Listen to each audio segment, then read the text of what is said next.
Hey, welcome back, everyone, to Wizards Outlook.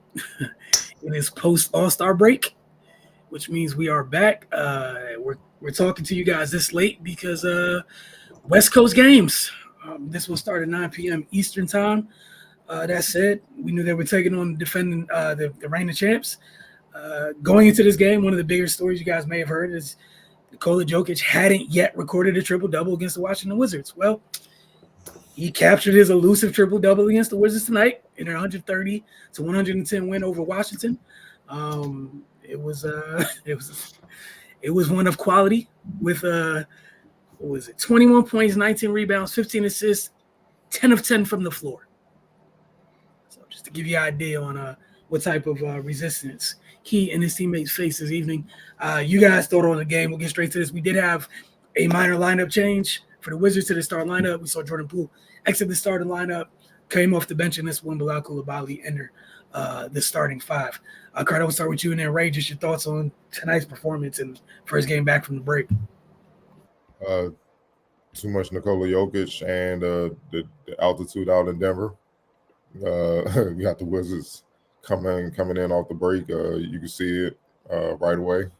They were flat. Didn't have much energy, and they were winded. You can see Kuz, who was trying valiantly to keep him in the game throughout the game, breathing hard as well as a lot of guys. And yeah, that's a bad deal when you got to deal with the defending champs, man. Coming off an All-Star break, man. You know how they say with the schedule loss, regardless, it was the odds were against them to begin with, because we all know what time it is now. They're giving a bunch of young guys the opportunity to show what they can do, see who they're gonna keep moving forward or whatnot. But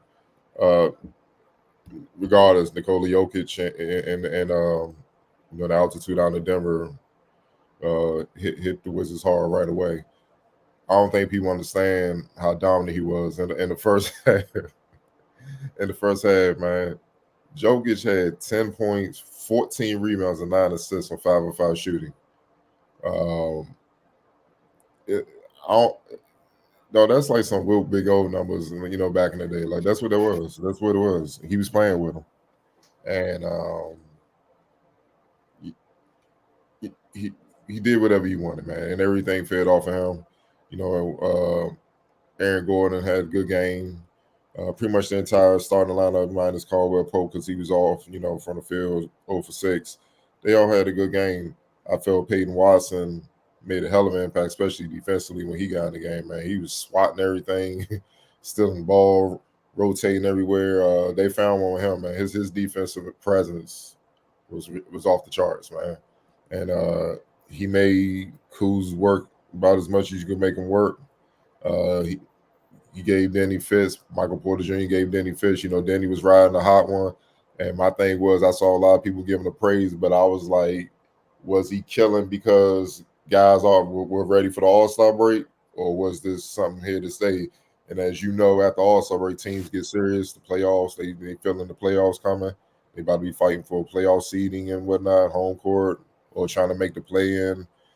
Teams going to try to make their run. And then other teams who are in the Wizards position are going to be eyeing the draft or whatnot. But in this case, the Nuggets are looking to defend their championship. So ran into a buzzsaw, and I'm pretty sure they were well aware that Denny was coming in hot, and they keyed in on him, and they keyed in on him serious. 5 points to 2 of 12 shooting. They made sure he wasn't going to get anywhere close to what he'd been doing the last few games, man. But, all in all, man, the champs did what you expect the champs to do, especially coming off the All-Star break, trying to really lock in and make this push and secure a high seed, if not the number 1 seed in the West. And try to make another title run, man. It's as simple as that. But before, I hand it over to, Ray or whoever you want to go with next. Denver, total rebounds, 60 to 40. Points in the paint, Denver, 88. Washington, 42. You're not going to win any games with that happening, dog. It's impossible, man. So, you talk about that resistance.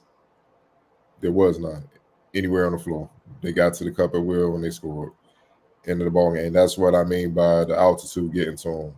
because the Wizards already don't play defense. Now they win it off All-Star break. It's just a double whammy, man. They just, hey, man, they huffing and puffing, watching guys go in there and do what they need to do, man. Dunking at will, or Jokic was finding them, and it was par for the course. So, man, it was just a clinic for 4 quarters. The Wizards, yeah, they only won 1 quarter, and that was the third, 34-29.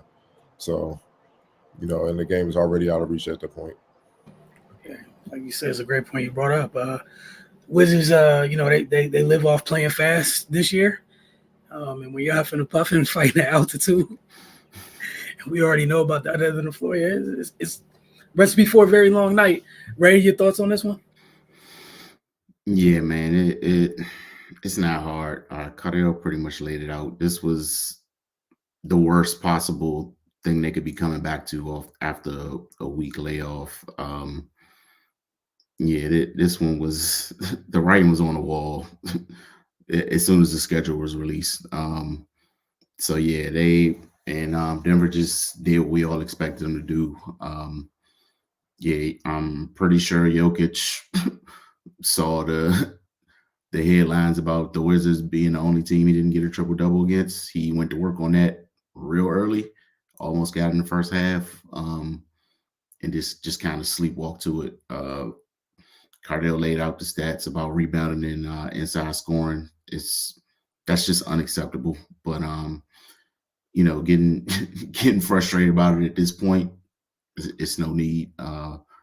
55 games in, we know what it is. Yeah, the only person that showed any type of effort or trying to even be remotely physical with somebody was Omar Rui. He came in and tried at least. We're living with the lowest of expectations here, given what most of the team does on defense. So yeah, man, it's just back to business as usual for these guys. Like, I'm pretty sure they're waiting for this season to tick down and seeing what they can do in the draft and what moves they need to make in the off season. But yeah, they just gotta find a way to just not completely lay down. It seemed like whenever they play a halfway decent team, they just lose all their wits and just allow them to do anything. Because there have been games when they've shown fight this season. Just do that every game, like, and nobody will. That's all anybody can ask of you. They're not the most talented team. We know what it is on that front, but just to come out and do this, that can't be the move. But yeah, like Cardell said, it's second half of the season. Denver's locked in. They're looking at trying to improve their situation down the stretch, and the Wizards are the Wizards. All right. Look, I have to ask. I think we're all in agreement here. The guy with the freakish triple double, the one who almost had one by halftime. X Factor, I think this one could be interesting because Denver highlights some of their depth. I know Cardell, you named one of them already. Don't know if that's the one you're going to go with. But for X Factor, you guys, where you guys going with this? Yeah, I'm going with Peyton Watson. I love what he brought defensively. Uh, had 11 points, 5 rebounds, 4 blocks, 3 or 5 from the field, 1 or 1 from deep, 4 or 5 from the free throw line. That's what they expect out of him coming off the bench, man. Fly around defensively, make whoever he's guarding life a living hell. And when he gets timely shots, the few shots he get, hit him. It's as simple as that, man. You know what I'm saying? And don't turn the ball over. Don't hurt him. Make sure it's a plus to have you on the floor on both ends at all times. And we go from there. And before we move on, I just saw this. I got to throw this out there. The Wizards shot 44% from deep. That's pretty good. Dog, they shot 22 of 66, 34% from 2-point range, mid-range in. Like that, how you shoot better from 3 than you do from being closer to the basket? Like that. Meanwhile, Denver shot 21% from deep. They shot 71% from mid-range in. and one team won by. You know what, man? Yeah, I just had to throw that out there, though. Like it just like Ray said, don't let this stress us out. We know what it is. I just wanted to throw some more facts out there, bro. Yeah, nah, what you just said is absolute nuts. And the only thing I'll throw in there before I even, because I'm scared to think too hard about it, because I will end up being upset, is just Denver weaponized their length. I don't know what Washington chose to do with theirs. Like, on both sides. Like, yeah, just go ahead, Ray. Just 71%? You said 71? Yeah, 71% from two for Denver, and the Wizards shot 34% from two. All right, go ahead, Ray. I'll chime in afterwards. Yeah, no, I like what Peyton Watson brought. You get into a game, it's pretty much out of reach. I mean, Denver dominated wire to wire. And just his energy was everything. They're up 20 plus. He's still chasing down guys on potential fast breaks. Bothering everything at the rim. Rotating a lot of defensive intensity. So yeah, man, like he's showing that, or trying to show that he can be, a piece of this Stratford repeat, man. And yeah, that's just how you earn minutes. So yeah, shout out to him for coming out and being that tonight. Yeah, I pulled a red one with Cole. I thought Peyton Watson was amazing, and I enjoy watching Christian Braun anytime I do get a chance to watch the Nuggets. Mhm. But kid had a double. He's not a big. He coming in as a guard, crashing the glass like that. Give you credit for that. But again, I just think it was just a great example of this team's depth, and why they're in a very good position to try to run this back. Like your depth is on full display in games like this. Those guys are impactful. So shout out to Denver for continuing to do what it is that they do very well. Area 11 said they got only comment tonight. So their bright ideas to revert back to the team. At the start of the season, just watched Jack 20 shots a game with no ball movement. Oh man, you just gotta accept the inevitable, bro. They're tanking. They're trying to get a top pick. It is what it is, man. Now, if the game is within reach late, they'll probably try to coach and see what the young guys, how they respond to the game being within reach, who's competitive, who will try to fight for the win. But a thorough beatdown like this, like, hey, they happy. They happy because they getting what they want. They more ping pong balls, and that's just what it is. Man. I'm just being honest, man. That's what it is. Because let's be real. Hell, they can go on. Let's say a miracle happen. They go on a run. They somehow find a way to get in the 10th seed play-in. Do you really expect them to do much? They're going home early regardless. So they just don't have the talent. They don't have the team. So, expecting a different strategy at this point in the season, it just doesn't make sense. Y'all got to change your outlook on the team. Y'all got to look at who's going to develop with as far as the young guys and who's worth keeping moving forward as they try to build through draft, build through summer league, build through free agency. You know what I mean? It's just as simple as that, man. It's gonna take time. You are what your record is, man. Man, like you guys, what Ray said earlier is game 55. You guys been here all season.